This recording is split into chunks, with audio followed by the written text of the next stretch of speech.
In the beginning of a relationship, it might not feel like you have to really work hard at much, just show up, right? But once the luster wears off and other obligations monopolize your time, it's easy to see why many couples grow apart.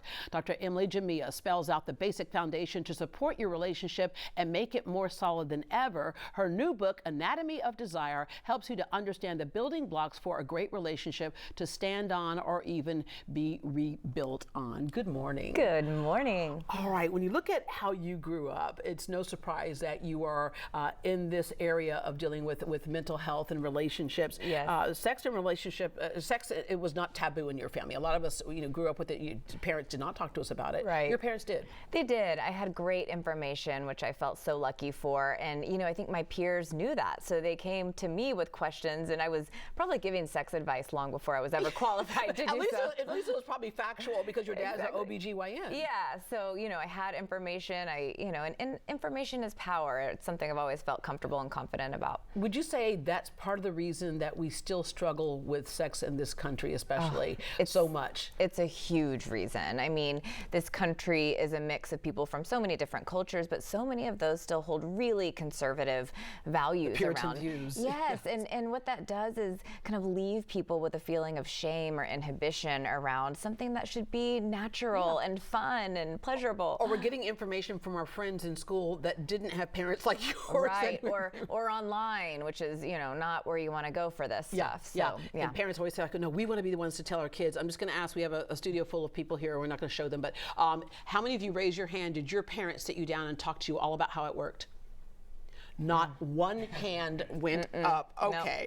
Nope. When we say sex therapist, I think a lot of people just jump to the act itself, but there's so much more that goes into it. So much more, which is what the book, this is not a how-to book. Yeah. This book explores the emotional, relational, even kind of spiritual elements of sexuality, which I think makes human sexuality so unique and rich of an experience. Yeah, you said a term, we all deserve wonderful sex. And it was interesting because I said that to a group of girlfriends of mine, and it was interesting to see the reactions of some. It's like some of them were like, wait, you don't think you deserve that? And it's like, well, I don't know how I feel about that. Right. That's going to the crux of when I said it's about more than the act itself. Yes. We bring a lot of baggage into a relationship, and sometimes we're speaking sideways through sex. Yes, and I think, women especially are kind of brought up to believe that it's not something that is as important to them, or it's something that is for their male partners, and that could not be further from the truth. That is not how we are designed and hardwired. So it's that cultural conditioning and internalized messaging that I think creates so much of this inhibition and inability for women in particular to let go and surrender to the experience. And then when it comes to communication, it's like, I'm mad at you, so the answer is no. Right. It's like, okay, can we talk about that and then go take care of that? Exactly. Right? And I'm such a proponent of, when there is an emotional and sexual disconnect, a lot of times people will say, well, you have to work on the relationship first. I really work with my clients on working on both hand in hand because I don't separate sex and love. I think that it's the ultimate expression of love. That's why we call it making love. And I want people to feel that when they're connecting with their partner. Your inspiration for your book is that, you work with couples on all kinds of things. But then a lot of them were saying, we want it to go back to those early days, which we know the arc of a relationship, the arc of the deal, right? Early relationships, the fantasy is anywhere, anytime, any place. And then later in relationships, it's like you prioritize the job, the kids. I got to get some sleep first. And, hold on. I got to do this, got to help with the homework. Hold on. Right. And then the inspiration for the book was you had so many couples who said, gosh, we'd love to get back to how it feels in a romantic movie or when you're reading a romance novel. And your first thought was what we all have been taught. That's not realistic. Exactly. Yeah. The honeymoon stage is a temporary yet intoxicating mix of neurochemicals designed for pair bonding, but it's not sustainable. What you see in the movie, those are Hollywood actors. There's a lot of rehearsal, but I knew what they meant, and I could help couples, overcome things and get to a certain point, but a lot of them wanted more. Now, meanwhile, at the time this idea was formulating, I was newly engaged, and I was like, I gotta bottle this feeling because I don't want to end up like this. And so I started paying closer attention to the language that they were using to describe the sex they wanted. You know, words like effortless, I want to feel lost in the moment, I want the world around me to disappear. And I realized that they were referring to a flow state. So for people listening who don't know what a flow state is, it's a decades-old term, and it refers to the state of mind we're in when we are so fully engaged or absorbed in an activity that we experience that loss of space and time. You know, think of a surfer Like, wow, who's at what one with just the wave. happened? Exactly, or your friend who's addicted to that runner's high. It's when you're in the zone. Yeah. And so, you know, being an evidence-based practitioner, I turned to the academic literature, and there was nothing out there on the relationship between flow state and great sex. So I initiated my own research study and went on to publish my findings, and it was really exciting data. I called up the people who had the highest scores and had really long conversations with them about what they did to have sex with at that optimal level and what that experience was like for them and those it seems stories. like they removed a lot of psychological, emotional, and social barriers, right? And just kind of said, I wouldn't say necessarily removed, but learned to work with. Okay. You know, in a sense, there was a lot of unlearning, you know, that had to happen in terms of those messages that people had internalized that created some inhibition. And I write a lot about that in the curiosity chapter. But, you know, the adaptability chapter, for instance, is all about how to navigate, you know, the hurdles that we inevitably face in life and how to maintain a strong because connection. those are going to be there. They're going to be there. All right. So the secrets to increase desire, let's go through some of these. Indulgence of sensuality. Yes. So this chapter is for the couple who feels like they're living as two ships passing in the night. You are busy. You are running around like a chicken with its head cut off. The art of sensuality is all about how to like Marie Kondo your sex life and learn to re-inhabit the body. Yeah. You know, so many people struggle to quiet the mind enough to be in the body and connect with their partner. Which, in by that the way, way. we talk about a lot of the stuff like taking care of the kids, doing this. Sometimes when the kids are grown, you have that empty nester. We know that the divorce rate is higher at that age, where it's like all of a sudden you're looking at somebody going, "Who are you?" Right. And it's hard to start all over again. Exactly. The excitement of curiosity. Yes. So this is all about rediscovery. So if you are the couple who feels like your sex life has become monotonous, boring, and predictable, the curiosity chapter is all about kind of the interesting art of the psychology of novelty. It's not just about trying new things. It's about looking sometimes outside the relationship and finding out how even sharing new experiences, I shouldn't say outside of the relationship. Yeah, I was going to say, exactly where are we going? No, outside the bedroom to see how, you know, sometimes there are a lot of things you can do to create a sense of novelty without even trying anything new. Right, So. just do a new place or something like that. All right, book a hotel room.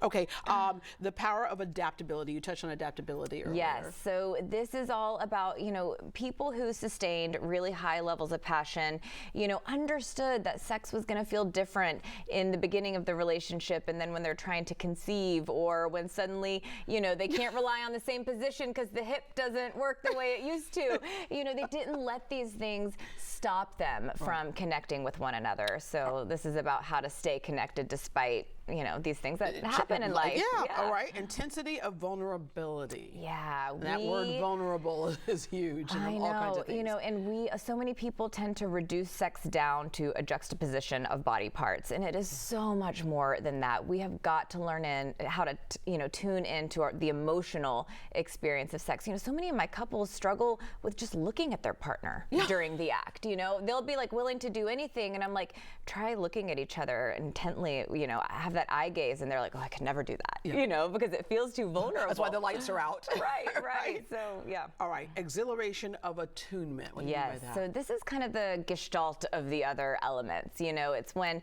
everything comes together. I use the analogy of a pair of ballroom dancers who appears to glide effortlessly as one unit. You know, there's such an emphasis on communication, and that's important. But this goes beyond that. It's learning how to attune to one another's nonverbal cues, kind of read each other's energy so that you don't have to stop and talk through everything, right. which can interrupt the process. To the left, a little to the right. Yeah, right. But you know, I love that analogy of the ballroom dancers, because that's why we're so amazed by when we watch them, you know, and dancing. And, it's like you know what? They didn't get there early on in their partnership. You know, it only comes with time and practice and consistency. All right, if you had to start with just one of those secrets, which one should people start with?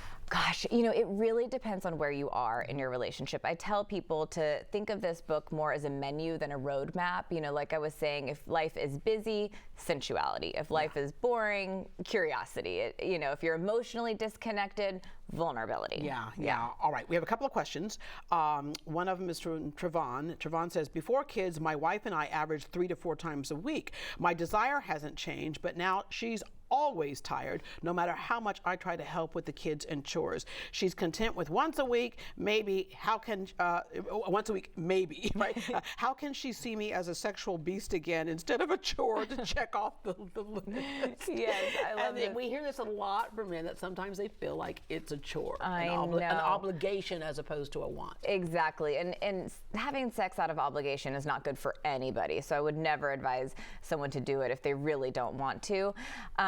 First of all, I love that he recognizes how important it is to help out with the kids and around the house, because that's more than a lot of, male partners do. So he gets a gold star for that. But it's important to know that desire ebbs and flows over the course of a relationship. And I am such a proponent of quality over quantity. My advice to him would be, if it's only happening once a week, make the most out of that one time and see if that maybe takes the edge off. And communicate and be able to say, I have no desire. We certainly know that women, especially after having children, thyroid takes a hit, libido takes a hit. So checking on those things too. Yes, and also remembering that a lot of women enter into a sexual headspace more from a feeling of neutrality, as opposed to like, I want to rip your clothes off right this minute. And so, because he's a sexual beast, he said. So it's important to remember you don't want to always wait for desire to spontaneously show up. It's something that has to be cultivated and may not manifest until the act starts. Right. All right. Roberta says, my husband and I used to be more playful and experimental when we were intimate. Now everything seems so robotic. We both satisfy each other, but how can we break out of this rut of ordinary? Yes, so I have a huge checklist in the book of different things you might try to kind of help spice things up. And, one of the core tenets of a flow state, one of the most predictable ways to get into a flow, is by doing something called balancing the challenge and skill. So when we do something that is too far outside our skill set, we'll feel anxious. When what we're doing is too far below our skill set, we feel bored, which is where a lot of couples end up.